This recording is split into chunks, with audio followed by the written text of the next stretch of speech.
Os pontos de Fernando Lima. Boa noite, rádio ouvintes e telespectadores. Cá estamos nós mais uma vez para os pontos de Fernando Lima. Desta vez nosso comentador vai falar a partir de Angola, capital Luanda, onde está para acompanhar as eleições gerais que arrancam no próximo dia 23 de agosto. Fernando Lima, boa noite. Como é que vai Luanda? Está pintada a MPLA? Bem, a Luanda e penso que grande parte de Angola estão pintadas com as cores do MPLA. Aliás, é surpreendente esse facto, uma vez que em campanhas eleitorais anteriores tem sido muito mais visível a presença em termos de propaganda das cores dos outros partidos, nomeadamente das duas principais formações da oposição, a UNITA e a Casa CE. Neste caso, Luanda, não obstante ser considerado um bastião do MPLA, possivelmente e claramente o bastião principal do MPLA em Angola, de qualquer forma, nota-se muito pouco a presença da oposição e destes dois grandes partidos da oposição. Este é o tema que vai nos acompanhar neste programa.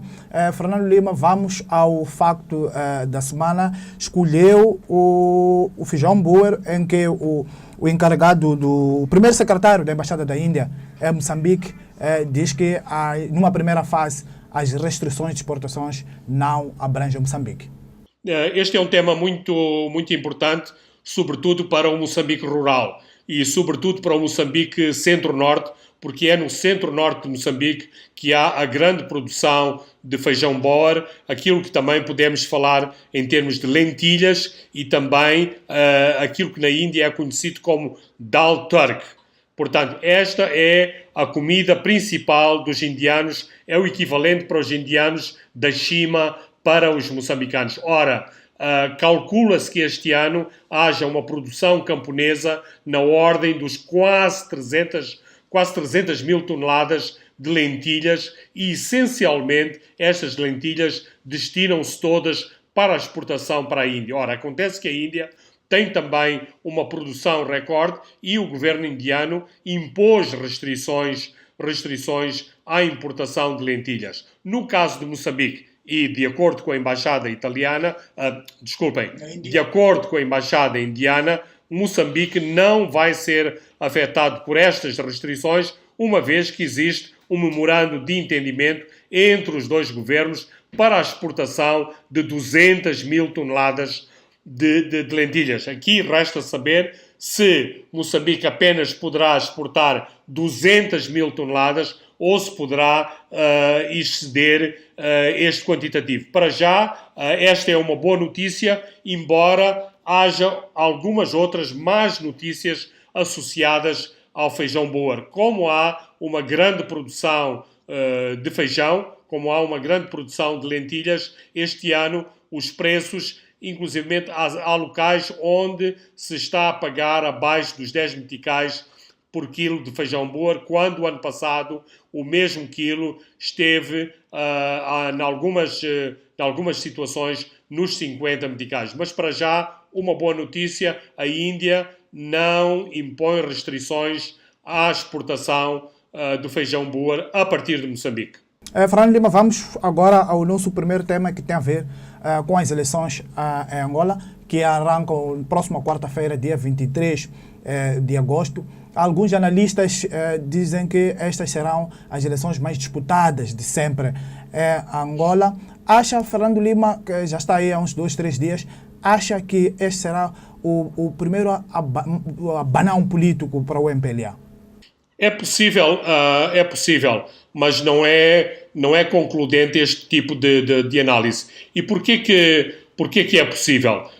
Porque o MPLA muda de candidato. Ou seja, depois de quase 30 anos de poder de José Eduardo Santos, há um novo candidato da parte do MPLA, o general João Lourenço, que não é uma figura carismática, não é uma figura particularmente popular. Daí que, por exemplo, a grande campanha do MPLA não está tão centrada na imagem do candidato, mas, sobretudo, nas bandeiras do MPLA. E, em muitos casos, também aparece a imagem de João Lourenço associada a José Eduardo dos Santos. Aliás, é a segunda vez que isto acontece, uma vez que, quando Agostinho Neto faleceu na década de 70, exatamente se fez esta colagem de Agostinho Neto a José Eduardo dos Santos, portanto, tentando legitimar José Eduardo dos Santos como o sucessor de Agostinho Neto. Neste caso, tenta-se colar João Lourenço a José Eduardo dos Santos para dizer que ele é o sucessor de José Eduardo dos Santos. De qualquer forma, todo este processo não foi um processo linear. Por exemplo, neste momento, o MPLA tem uma segunda figura formal, o próprio Estado tem uma segunda figura formal, que é o vice-presidente Manuel Vicente. E esperava-se, em algum momento, que Manuel Vicente fosse o sucessor do José Eduardo dos Santos. Como anteriormente, o próprio Ministro do Interior, o Fernando Piedade dos Santos, Nandó, também chegou a ser equacionado como sucessor de José Eduardo dos Santos. Portanto, todas estas alterações em termos de candidato, de algum modo, não vou dizer fragilizam o MPLA, mas aumentam as dificuldades do MPLA. De qualquer forma, todas as análises indicam que o MPLA possivelmente ganhará estas eleições, mas não com as margens que tem ganho anteriormente. Significa que não vamos assistir nenhuma vitória retumbante, como se soe dizer em política? Não, nem vitória retumbante e, eventualmente, nem vitória qualificada. Embora, por exemplo, em termos eleitorais, a vitória qualificada de um candidato não é necessária. Ou seja, em Angola, ao contrário do sistema moçambicano, não há uma necessidade de 50% mais um voto. Ou seja, aquele candidato que ganhar, que tiver a reunir a maioria das votações, é esse candidato que ganha. Aliás, nem sequer se processa assim. Os partidos têm hierarquicamente dispostos na lista de votação os seus candidatos, nomeadamente o número 1, o número 2, o número 3 e por aí adiante. Portanto, na lista vencedora, o candidato número 1 da lista vencedora será o Presidente da República, o candidato número 2 da lista será o Vice-Presidente da República. Portanto, este é como funciona o sistema angolano, que é ligeiramente diferente da forma como se elege em Moçambique, e também em Moçambique tem que haver uma maioria de 50 mais um para um candidato vencer as eleições. Portanto, em Angola, em termos teóricos, não há segunda volta, porque não é necessária uma segunda volta para se eleger um candidato. José Eduardo dos Santos já apareceu em campanha eleitoral junto com o João Lourenço? Do que me foi dado a ver, não. Mesmo ontem, a televisão pública de Angola difundiu massivamente imagens do último Conselho de Ministros presidido por José Eduardo dos Santos e mostrou imagens da campanha do MPLA e na campanha ao lado do candidato não aparecia o presidente José Eduardo dos Santos. E o que é que acha a que se deve esse fato? Bem, não há nenhuma... É para tentar descolar um pouco João Lourenço de José Eduardo dos Santos. Não há nenhuma explicação formal, mas um dos elementos adiantados é que o presidente José Eduardo dos Santos não estará em boa forma. Significa em boa forma, não numa situação de grande debilidade como se chegou como se chegou a aventar, mas de qualquer forma não com uma forma física completamente normal e que o façam suportar a grande pressão que são os comícios populares e as grandes deslocações. Como é que estão os meios para a campanha eleitoral? É desproporcional entre as cinco formações políticas que vão às eleições? Não. Por exemplo, não. diziam que, segundo a lei eleitoral, há o direito de antena, 10 minutos para cada partido ou coligação, mas isto acontece antes dos telejornais e depois e durante já o telejornal do canal público, faz-se já um esforço para desconstruir tudo aquilo que foi o tempo de antena dos partidos da oposição. Francisco, essa é de facto a situação. Portanto, digamos que teoricamente tudo está organizado e definido para dar iguais oportunidades a todos os candidatos. Por exemplo, a cada candidato presidencial cabem qualquer coisa como mais de $1 milhão por candidato. O candidato do MPLA não tem mais dinheiro do Estado que os outros candidatos, mas depois há aquilo que são os efeitos práticos. Por exemplo, eu tive a oportunidade de acompanhar ontem o principal noticiário da tarde da TPA, que é o equivalente à televisão de Moçambique. E, portanto, não só José Eduardo Santos dominou por completo o noticiário, logo a seguir vinha o candidato do MPLA, depois os ministros do governo angolano, que são do MPLA, depois os governadores das províncias, que também são do MPLA, e só depois houve pequenas alusões às campanhas da UNITA, da Casa CE e do PRS, que é um partido que tem ocupado lugares no Parlamento e que tem a sua implantação nas Lundas, que são as províncias do Nordeste de Angola, onde se faz a exploração dos diamantes. Como é que está o fantasma da fraude? Por exemplo, ontem, um antigo dirigente socialista, João Soares, dava uma entrevista ao público e dizia que estas eleições será uma fraude de uma ponta a outra.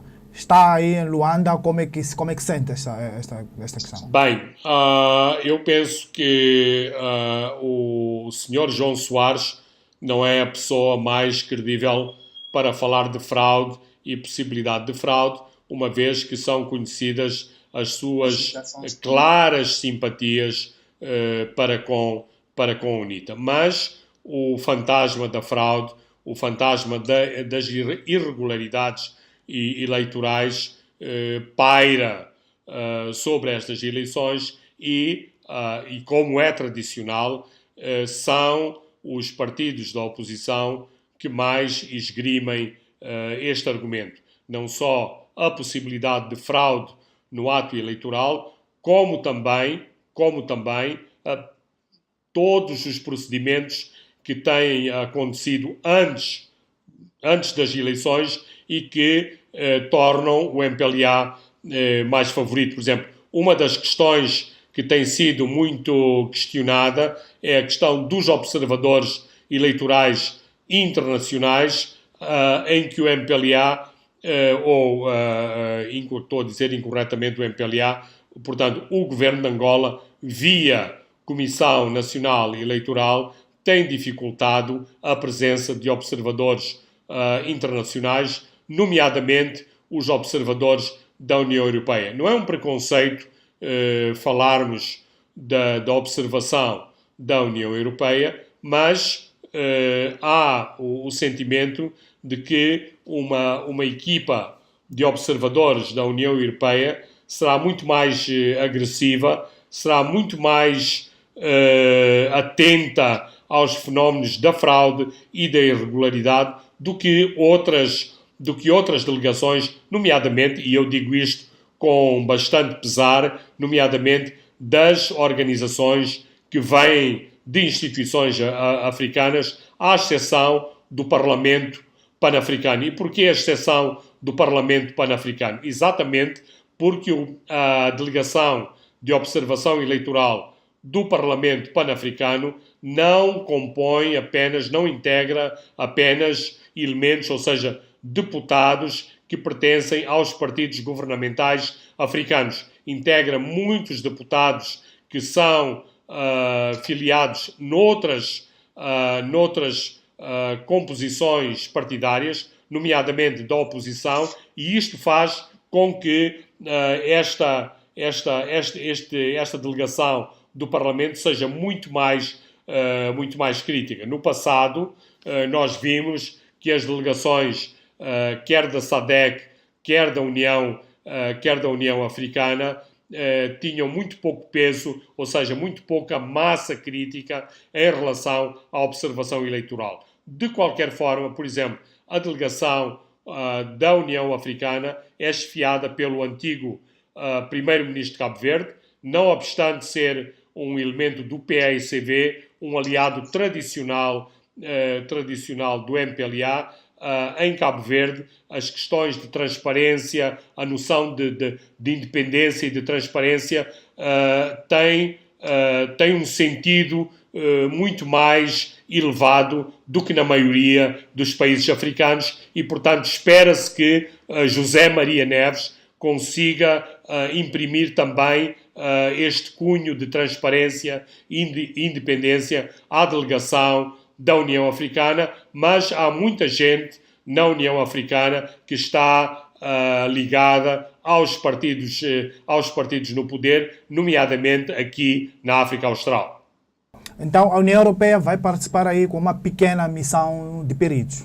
A União Europeia vai participar naquilo que se designa de observação técnica, uma missão técnica.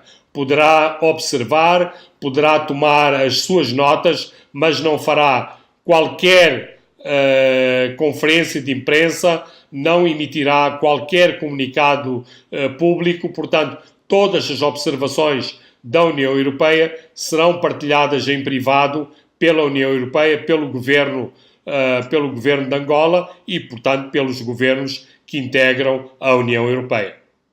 O que se espera do desempenho da UNITA e de Isaías Samakuva? Há indicações de que podem ser ultrapassados pela Casa CE. Essa é também um dos comentários, uma das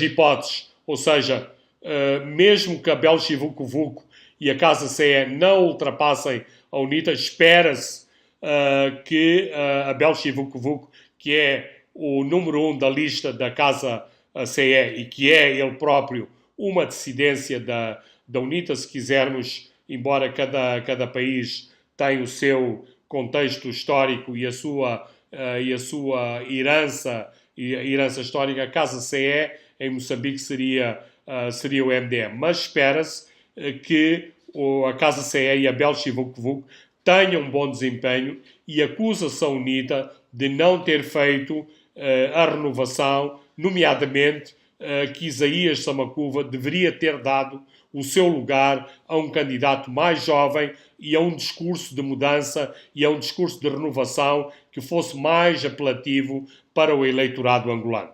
José Eduardo dos Santos sai de Futungo de Belas, mas vai continuar a dirigir o MPLA, o partido, neste caso, pelo menos durante um ano, o que de alguma forma aperta as margens de manobra para João Lourenço. Já começou aí alguns círculos em Luanda a se discutir esta questão de uma provável bicefalia do Estado? Bem, essa questão tem estado latente quase no último ano, porque o Parlamento e ao nível da cúpula do MPLA têm-se discutido muitas questões de natureza legal, de natureza formal, que por um lado protejam José Eduardo dos Santos, por outro lado não forneçam poderes totais ao novo herdeiro de José Eduardo dos Santos. Portanto, que seja assegurada uma transição pacífica, mas uma transição em última análise, José Eduardo dos Santos tenha sempre uma palavra a dizer em termos de poder, em termos de condução dos destinos de Angola. Aliás, por pressão interna do próprio MPLA, muitos dos poderes que se pretendia atribuir a José Eduardo dos Santos, nomeadamente em termos de movimentações de militares, de nomeações, de exonerações, todas estas questões, de algum modo, foram limitadas. Portanto, não há da parte da direção do MPLA uma aceitação plena de que João Lourenço, uma vez Presidente da República, seja apenas uma marionete de José Eduardo dos Santos. E, portanto, nesse aspecto, digamos que José Eduardo dos Santos não desaparece totalmente do poder, mas não terá os poderes que inicialmente se pensava que ele teria em termos de transição angolana, se o MPLA ganhar as eleições, claro. Fernando Lima, vamos a um brevíssimo intervalo e voltamos já. Pontos de Fernando Lima. Boa noite, rádio ouvintes e telespectadores. Estamos de volta aos pontos de Fernando Lima. Fernando Lima, há algum ponto importante que gostava de vincar agora nas eleições em Luanda, antes de partirmos para outro tema? Não, basicamente eu acho que tocamos as questões essenciais e os desafios que se colocam quer ao MPLA como o partido dominante na cena política angolana, como em relação aos outros três principais partidos da oposição. Falámos bastante da Casa CE e da UNITA, mas é importante realçar também o PRS, o Partido da Renovação Social, que é o tal partido de cariz regionalista e que tem a sua zona de influência localizada nas Lundas, que são duas províncias onde se faz a exploração do diamante, o diamante que é a segunda maior fonte de riqueza angolana depois do petróleo. Fernando Lima, vamos ao nosso segundo tema. O Banco de Moçambique voltou a tocar as campainhas sobre a dívida interna e considera que representa um fator de risco para as projeções da inflação. Sabemos todos nós que esta dívida interna foi contraída para financiar o Estado num contexto de corte de cooperação, de corte de apoio dos parceiros de cooperação e também num contexto em que não temos ainda um programa de cooperação com o Fundo Monetário Internacional. Qual é a saída, Fernando Lima? Onde é que o Estado vai buscar dinheiro para financiar? Não, a saída é uma saída draconiana, ou seja, o Estado tem que arrecadar mais receitas e tem que reduzir nas despesas, ou seja, tem que fazer mais cortes e tem que aumentar mais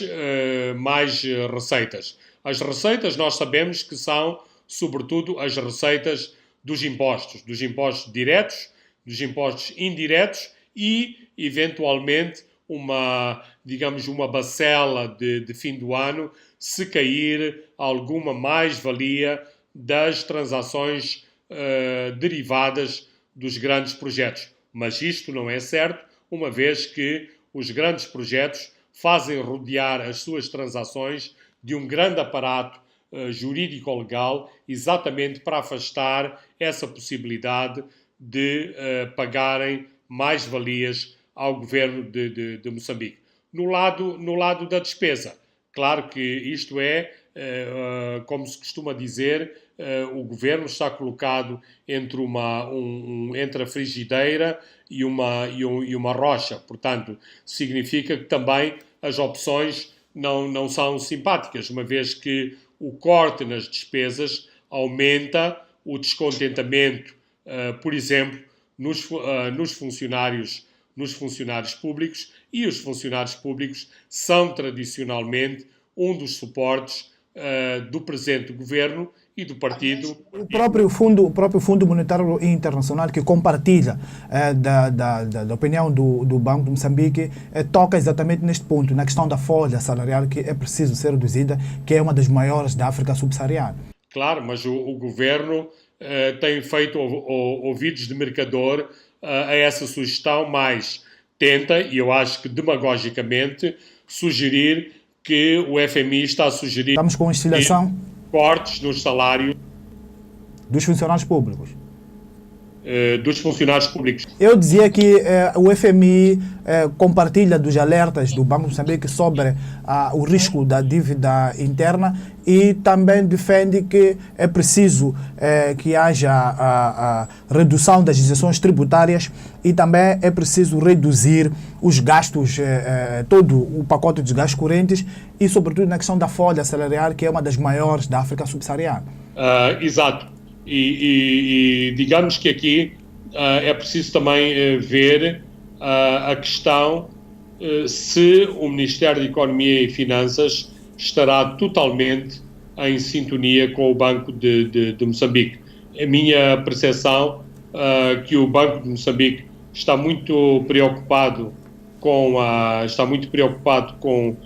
a questão da dívida doméstica, com a emissão de bilhetes de tesouro, mas quem controla esta emissão é o Ministério da Economia e Finanças. De qualquer forma, este não só é um dos maiores desafios para já até o fim do ano, uma vez que se espera que não exista programa com a FMI durante todo o ano de 2017 e depois, digamos que em 2018 se verá. Mas isto são más notícias para os moçambicanos e para os contribuintes moçambicanos. Então, defende que é urgente, por exemplo, em 2018, o programa de cooperação com o Fundo Monetário Internacional, para desbloquear todas essas situações e também a questão da CROL, que não podemos deixar de lado. Claro, é importante que Moçambique concorde com a divulgação do relatório integral da CROL e que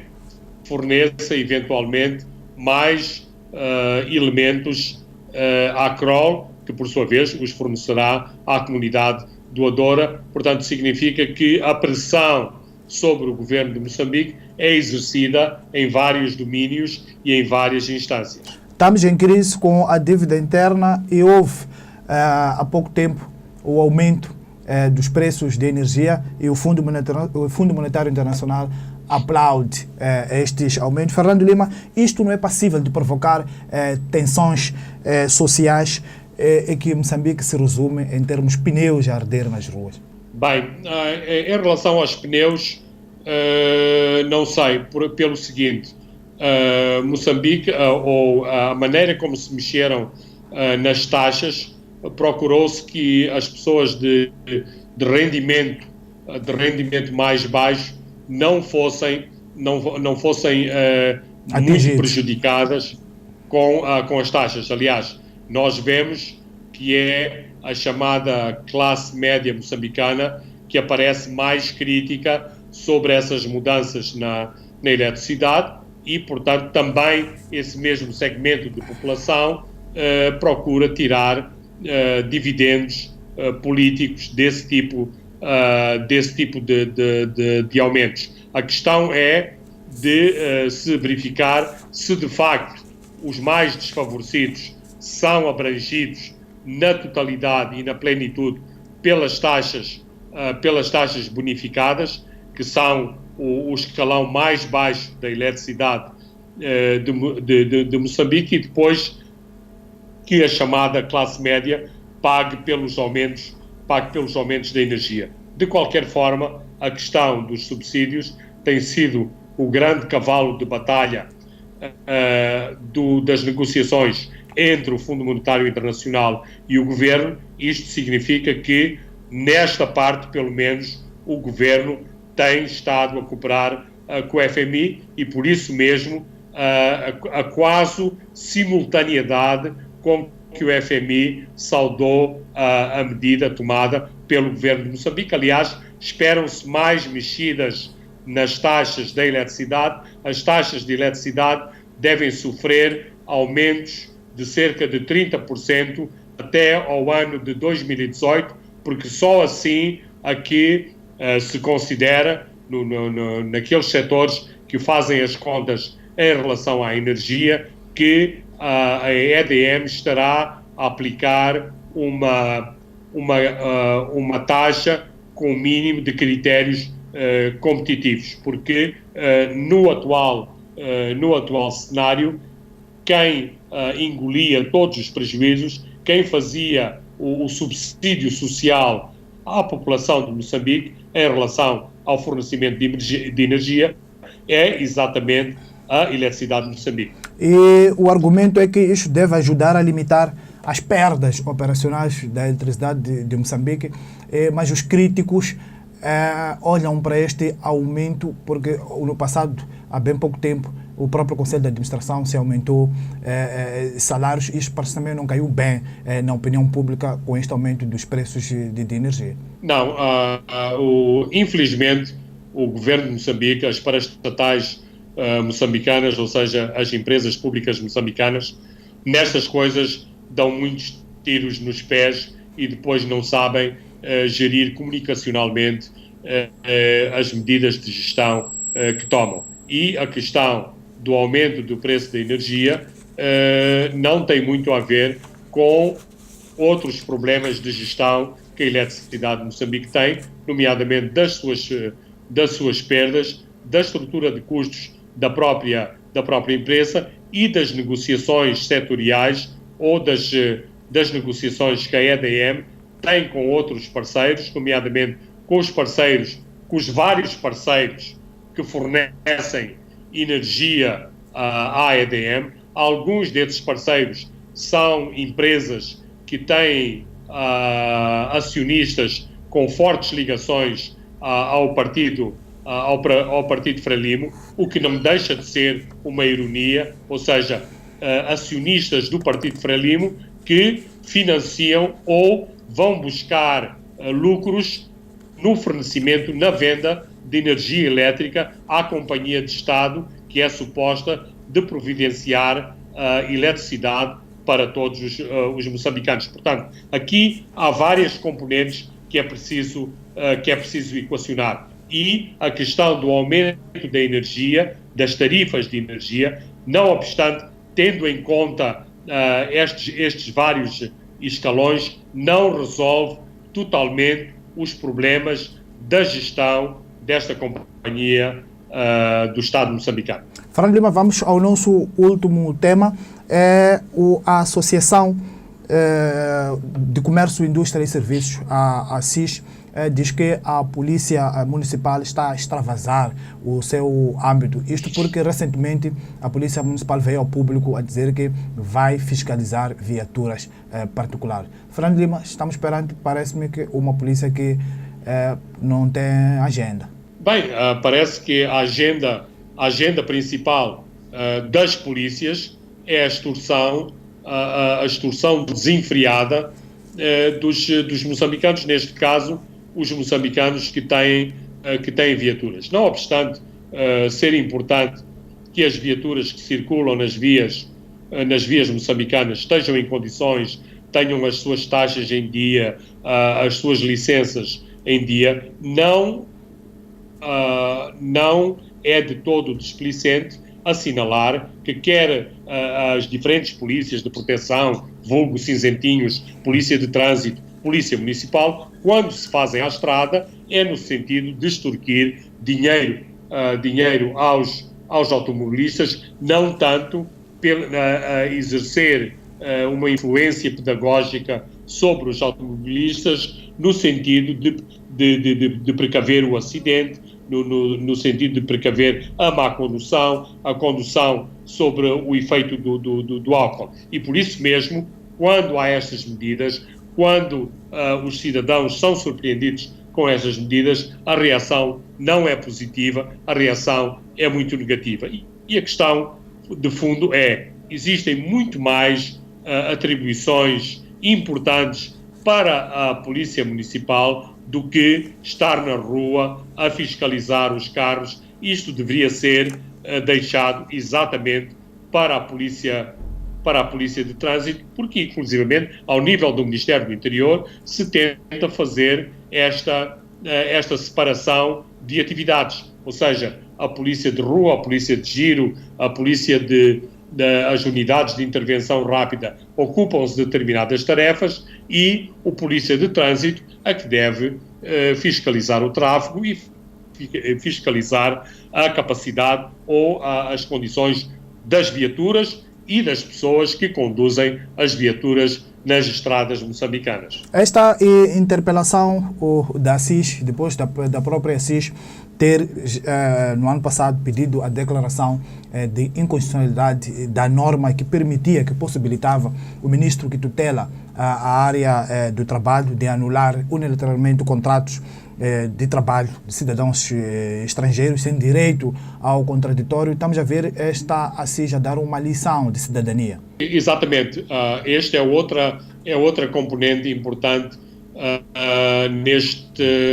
neste facto esta semana. A ASIS andou muito bem em relação às questões laborais, nomeadamente defendendo os empresários filiados nesta associação empresarial e, mais uma vez, vem a público falar de um assunto que também afeta as empresas, uma vez que uma parte das viaturas que circulam nas estradas moçambicanas não são viaturas de lazer, mas são viaturas que cumprem uma função económica muito importante e o setor de transportes, é preciso realçá-lo, tem um papel relevante na formação do PIB moçambicano, é um setor relevante e que deu um pulo muito significativo logo que terminaram as hostilidades no centro do país. Portanto, nós precisamos de um setor de transportes vibrantes e não é com a caça à multa, com a imposição de restrições nos caminhões, nos autocarros, portanto, naqueles elementos fundamentais que possibilitam a circulação de pessoas e bens, que nós estamos a avançar no caminho certo e, portanto, é muito importante o papel e a ação que a ASIS teve e é importante também demonstrar que as associações económicas têm que ter este posicionamento independente em relação ao poder político, em relação às forças políticas do dia. Fernando Lima, muito obrigado. Chegamos ao fim de mais um Pontos de Fernando Lima. Eu sou Francisco Carmona, hoje encarregado, a parte técnica esteve a cargo de André dos Santos. Voltamos de hoje a 7 dias, já com o nosso comentador Fernando Lima aqui nos estúdios de Savana 100.2. Pontos de Fernando Lima.